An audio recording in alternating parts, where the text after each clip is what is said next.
Hello guys, welcome to a channel maths concept academy. मेरा नाम रवि मैं आपके मैथमेटिकल कंटेंट और साथ ही साथ केवीएस के अपडेट लेके आता हूँ।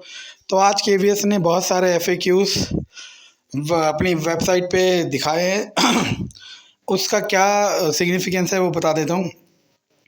ये नई ट्रांसफ़र पॉलिसी जो आई थी 2023 वाली, इसको लेके बहुत सारे एम्प्लॉयज़ नाखुश थे और इसके लिए उन्होंने केस करने का और इस पॉलिसी पे स्टे लाने का सोच लिया था।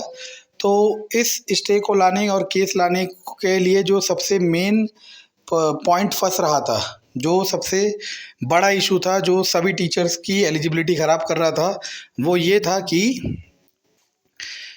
लास्ट टाइम मैंने आपको दिखा दिया था कि कॉन्टिन्यूस 45 डेज़ था, लेकिन इस बार टोटल 45 डेज़ था।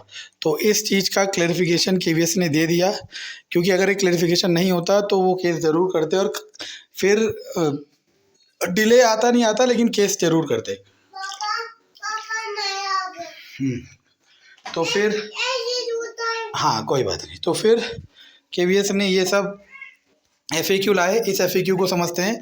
अगर किसी को लग रहा है कि एफएक्यूज़ सिर्फ एफएक्यूज़ है, तो नहीं, ये updated revise KVS policy 2023 transfer policy है, अगर ऐसे देखा जाए तो।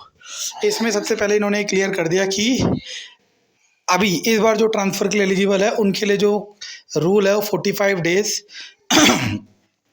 कॉन्टीन्यूस के हैं, ना कि टोटल के हैं। ठीक है, उन्होंने कह दिया जिन्होंने ज्वाइन करा है, जो इस बार ट्रांसफ़र के लिए एलिजिबल है, उनके लिए प्रीवियस पॉलिसी ही काम करेगी।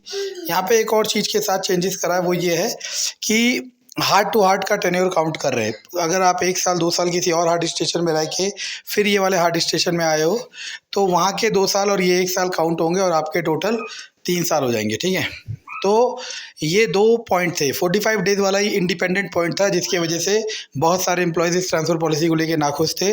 अब इस चीज़ को इन्होंने क्लियर कर दिया है और इसके साथ एक खुशी की लहर आ चुकी है, क्योंकि बहुत सारे डिज़र्विंग या बहुत सारे जिनकी रियल कोई प्रॉब्लम थी, वो इनएलिजिबल हो गए थे इस ट्रांसफ़र पॉलिसी में, लेकिन इस पॉइंट्स के बाद ये सारे एलिजिबिलिटी पा चुके हैं।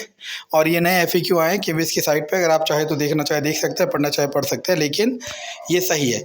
अगर ये एफएक्यूज़ नहीं आते और ट्रांसफ़र पॉलिसी में स्टे लगाया जाता, क्योंकि केस करते लोग, क्योंकि अब आपको जैसे मान लो आपने ज्वाइन किया, जैसे मैंने आपको बताया था, जब आप ज्वाइन करते हो आपको जो अलॉटमेंट लेटर मिलता है, ज्वाइनिंग लेटर जिसे आप कहते हो, उसमें जो पॉइंट्स लिखे होते हैं वो आपके और केवीएस के बीच का लीगल एग्रीमेंट है। इसके बाद नई पॉलिसी में अगर कुछ और पॉइंट लिखा होगा तो उसका आपसे लेना कोई नहीं है।